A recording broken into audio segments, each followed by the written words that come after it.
पाकिस्तान में भारत के ऑपरेशन आक्रमण से जबरदस्त खलबली मची है। इस वक्त पाकिस्तान में खौफ का आलम है और ऐसी स्थिति है कि पाकिस्तान के जनरल और पाकिस्तान के पूर्व विदेश मंत्री बिलावल भुट्टो के परिवार पाकिस्तान छोड़कर विदेश भाग गए हैं।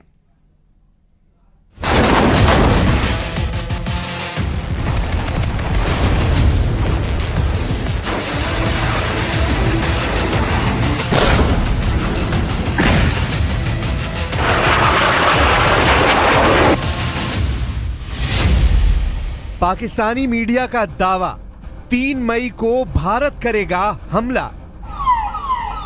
पाकिस्तानी सेना और पाकिस्तान में बैठे आतंकियों के आकाओं की शह पर जिस तरह से 22 अप्रैल को पहलगाम में हिंदुस्तानियों का नरसंहार हुआ है, उसने पूरे भारत को जबरदस्त गम और गुस्से से भर दिया है। भारत सरकार और भारतीय सेना पर पूरी दुनिया की निगाह है कि भारत अपने 27 हिंदुस्तानियों की मौत का बदला कैसे लेगा।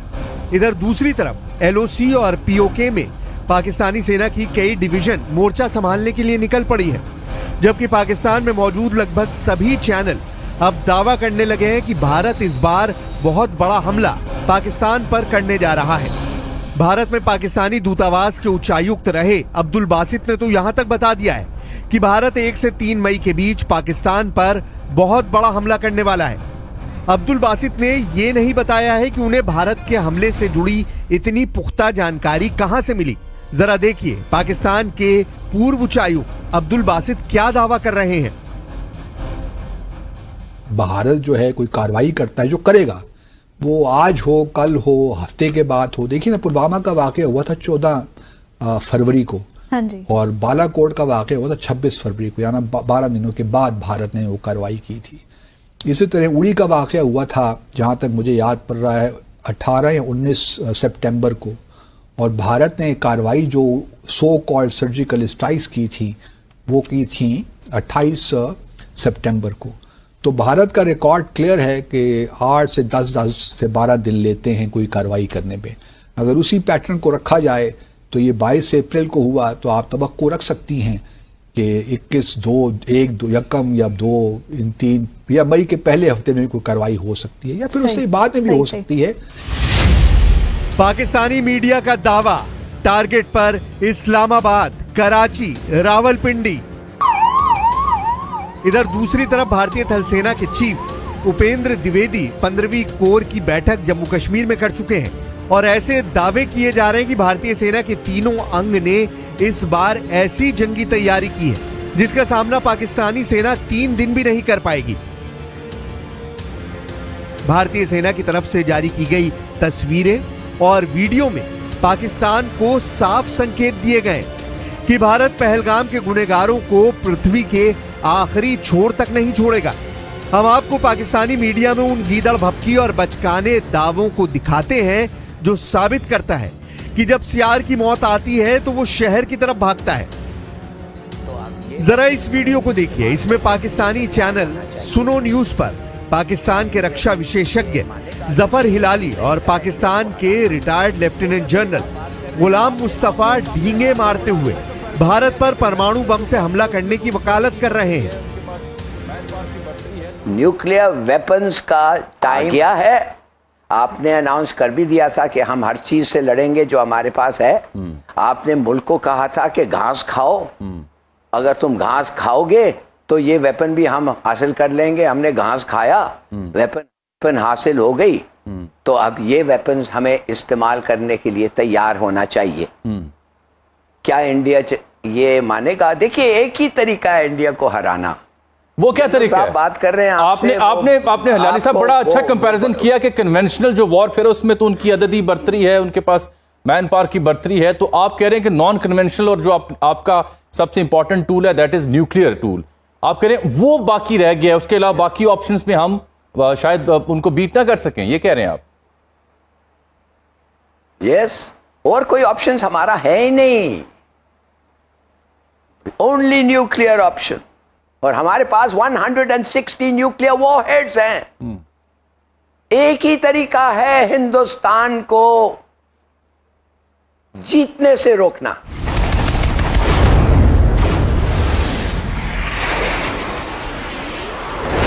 पाकिस्तानी मीडिया ये मानकर चल रही है कि भारत हर हाल में पाकिस्तान पर हमला जरूर करेगा। यही वजह है कि इस वक्त पाकिस्तानी मीडिया भारत के खिलाफ युद्ध करने की मुहिम का अड्डा बन चुका है, जबकि दूसरी तरफ पाकिस्तान की एयरफोर्स अपने F-16 जेट से खासतौर से LOC के पास दिन रात पेट्रोलिंग कर रही है। पाकिस्तान चीन से मिले VT-4 टैंक को तेजी से भारत से सटे बॉर्डर पर पहुंचा रहा है। पीओके में तैनात पाकिस्तान की 10वीं कोर, जिसका हेडक्वार्टर रावलपिंडी में है, उसके लेफ्टिनेंट जनरल इस वक्त भारत के हमलों को लेकर बुरी तरह से घबराए हुए हैं। आलम यह है कि पाकिस्तान में मेडिकल इमरजेंसी का ऐलान कर दिया गया है। पाकिस्तान ने पाकिस्तान अधिकृत कश्मीर यानी पीओके में मेडिकल इमरजेंसी की घोषणा की है। यह कदम तब उठाया गया है जब नियंत्रण रेखा यानी LOC के पास सैन्य गतिविधियां बढ़ गई हैं और पाकिस्तान को भारतीय हमले का खतरा महसूस हो रहा है। पाकिस्तान के नेता युद्ध की स्थिति में भारत पर परमाणु बम गिराने की धमकी दे रहे हैं। पाकिस्तान में लीपा और झेलम घाटी के स्वास्थ्य निदेशालय द्वारा जारी इस आदेश में कहा गया है कि सभी अस्पतालों और चिकित्सा केंद्रों में ड्यूटी पर तैनात कर्मियों को किसी भी अप्रिय घटना से निपटने के लिए पूरी तरह तैयार रहना होगा। इसके अलावा किसी भी कर्मचारी को छुट्टी या स्थानांतरण की अनुमति नहीं दी जाएगी और सरकारी वाहनों का निजी उपयोग भी प्रतिबंधित कर दिया गया है। भारत के chief of defence staff lieutenant general Anil Chauhan रक्षा मंत्री राजनाथ सिंह से मिलकर बॉर्डर के हालात और तैयारी के बारे में ब्यौरा दे चुके हैं। भारतीय सेना के अर्जुन टैंक ने राजस्थान से सटे पाकिस्तान के बॉर्डर के पास मोर्चा संभाल लिया है। अरब सागर में ब्रह्मोस मिसाइल का जलवा देखकर पाकिस्तानी जनरलों की पतलूनें गीली होने लगी हैं, जबकि LOC पर भारत ने जिस तरह से 600 गोलियों का जवाब 1300 गोलियों से दिया है, उससे पाकिस्तानी सेना भारतीय सेना के प्रचंड इरादों को भांप चुकी है। पाकिस्तानी मीडिया में जाना पहचाना नाम नजम सेठी, जो पाकिस्तान के पंजाब प्रांत के पूर्व मुख्यमंत्री रह चुके हैं, वो भी ये मानने को मजबूर हुए कि भारत के साथ अगर पाकिस्तान का युद्ध लंबा चलेगा तो पाकिस्तान को परमाणु बम का इस्तेमाल करना पड़ सकता है। पाकिस्तानी पत्रकार से नजम सेठी ने देखिए क्या कहा है। नजम सेठी ने धमकी भरे अंदाज में कहा कि भारत के एक्शन पर रिएक्शन पाकिस्तान जरूर करेगा। नजम सेठी ने गीदड़ धमकी देते हुए कहा है कि पाकिस्तान भारत पर परमाणु बम गिरा सकता है। नजम सेठी ने कहा कि अगर भारत पाकिस्तान के बीच युद्ध कुछ दिन चलता है तो भारत पाकिस्तान पर हावी नहीं हो सकता है, लेकिन अगर युद्ध लंबा चलता रहा तो पाकिस्तान भारत के सामने टिक नहीं पाएगा। फिर ऐसे में पाकिस्तान परमाणु बम गिरा सकता है। भारत तो वैसे भी डरा हुआ है, उसको पता है कि हम पागल हैं, कहीं कुछ कर ही ना दें। हम युद्ध से डरते नहीं हैं। एक हाथ में भीख का कटोरा और दूसरे हाथ में बम का कटोरा लिए पाकिस्तान भारत को जंगी धमकियां दे रहा है। पाकिस्तानी सेना के चीफ आसिम मुनीर ने एक बार फिर से जिहादी और आतंकियों की तरह हिंदू और हिंदुस्तान के खिलाफ जहर उगला है। जनरल आसिम मुनीर ने हिंदुओं के खिलाफ एक बार फिर से 26 अप्रैल को पाकिस्तान के खैबर पख्तूनवा प्रांत में ऐसा घिनौना जिहादी बयान दिया है जिसने भारत को और ज्यादा गुस्सा दिला दिया है। पाकिस्तानी सेना के चीफ आसिम मुनीर खैबर पख्तूनवा प्रांत के काकुल इलाके में पाकिस्तानी सैन्य अकादमी यानी PMA में कैडेट की पासिंग आउट परेड को संबोधित कर रहे थे। उस दौरान पाकिस्तान के नए फौजियों को संबोधित करते हुए उन्होंने कहा कि 2 नेशन थ्योरी इस बुनियादी मान्यता पर आधारित थी कि मुसलमान और हिंदू 2 अलग अलग राष्ट्र हैं, एक नहीं है।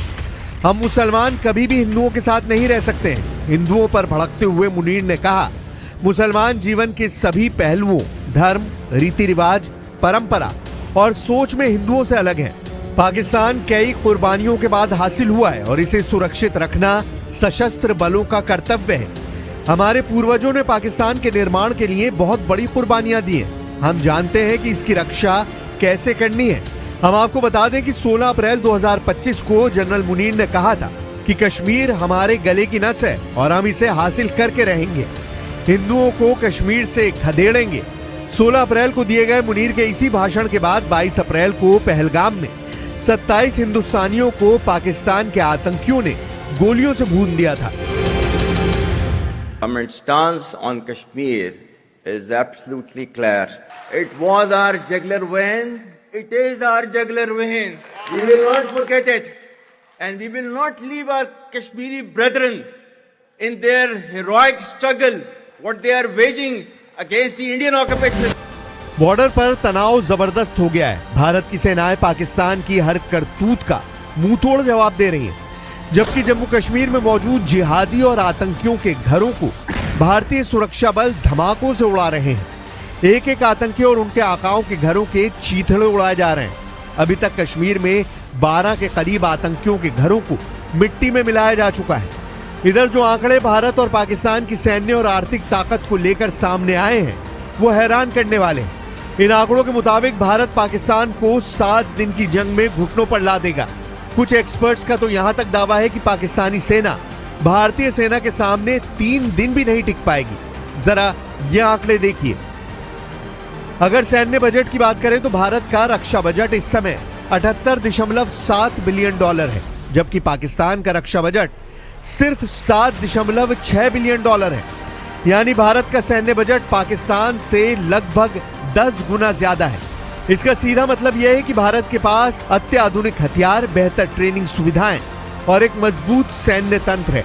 पाकिस्तान के पास भारत का मुकाबला करने के लिए संसाधनों की भारी कमी है। जब बात विदेशी मुद्रा भंडार यानी फॉरेक्स रिजर्व्स की आती है तो पाकिस्तान की हालत बेहद खराब है। भारत के पास इस वक्त लगभग 678 बिलियन डॉलर का विदेशी मुद्रा भंडार है, जो उसे वैश्विक आर्थिक झटकों से बचाने में सक्षम है। इसके मुकाबले पाकिस्तान के पास सिर्फ 8 बिलियन डॉलर का भंडार है, जिससे वो अपनी जरूरत की चीजें भी मुश्किल से खरीद पा रहा है। जब खजाना खाली हो तो जंग लड़ने के दावों का धुआं निकल जाया करता है। शेयर बाजार के मोर्चे पर भी पाकिस्तान भारत से बहुत पीछे है। भारत का स्टॉक मार्केट इस वक्त लगभग 4 ट्रिलियन डॉलर के मार्केट कैप के साथ एशिया में सबसे मजबूत बाजारों में से एक है। इसके उलट पाकिस्तान का शेयर बाजार महज 100 बिलियन डॉलर से भी कम के बाजार पूंजीकरण पर सिमटा हुआ है। यह अंतर निवेशकों के भरोसे और आर्थिक मजबूती का बड़ा प्रमाण है। यानी पाकिस्तान ना तो सैन्य तौर पर और ना ही आर्थिक तौर पर भारत से मुकाबला कर सकता है। भारत कभी भी जो है पानी पाकिस्तान का नहीं रोकेगा। ये हमारे ऑफिशियल डिटेरेंस का एक हिस्सा है जी। हमारा डिटेरेंस इस बात जो है, अगर हमने न्यूक्लियर वेपन्स बनाए हैं तो उसमें एक ये भी है, क्योंकि हमारी सर्वाइवल का मसला है ना। बिल्कुल। अगर पानी नहीं आता तो हमारा सर्वाइवल खतरे में पड़ जाएगा। तो ये हमारा एक जो है, भारत को ये होशियार रहना चाहिए, 10 मरतबा 100 मरतबा सोचना चाहिए कि पानी को बंद करने का मतलब क्या है, या पानी को कम जो फ्लो है उसको भी कम करने का मतलब भी क्या है। सही। अगर 133 मिलियन एकड़ फीट से एक कतरा भी कम हो गया तो फिर भारत को ख्याल रखना चाहिए। और अगर यहाँ पे पानी नहीं बहता इन दरियाओं में तो फिर खून तो बहेगा, क्योंकि और तो कुछ हमारे पास उसका इलाज नहीं है। तो टैक्टिकल न्यूक्लियर वेपन्स अनसर जो है हमने सिर्फ दिखाने के लिए रखे हुए, उसका कुछ इस्तेमाल का अगर वक्त आया तो वो इस्तेमाल भी होंगे। इधर पाकिस्तान के प्रधानमंत्री शहबाज शरीफ युद्ध की धमकी दे रहे हैं। पाकिस्तान के पूर्व विदेश मंत्री बिलावल भुट्टो सिंधु नदी में खून की नदी बहाने के दावे कर रहे हैं। रक्षा मंत्री ख्वाजा आसिम खुद मान रहे हैं कि पाकिस्तान आतंकियों का अड्डा बन चुका है, जिसकी कीमत पाकिस्तान को भुगतनी पड़ सकती है। We had no extremism at all. We were a very tolerant society. It was made to, the society was then, the whole ethos of the society was changed to support the jihad, and this was jihad which was invented by the West. It was not a jihad, it was a power struggle between two superpowers. कुल मिलाकर तबाह पाकिस्तान अगर भारत से जंग करना चाहता है तो यकीन मानिए इस बार पाकिस्तान दुनिया के नक्शे से जरूर मिट जाएगा।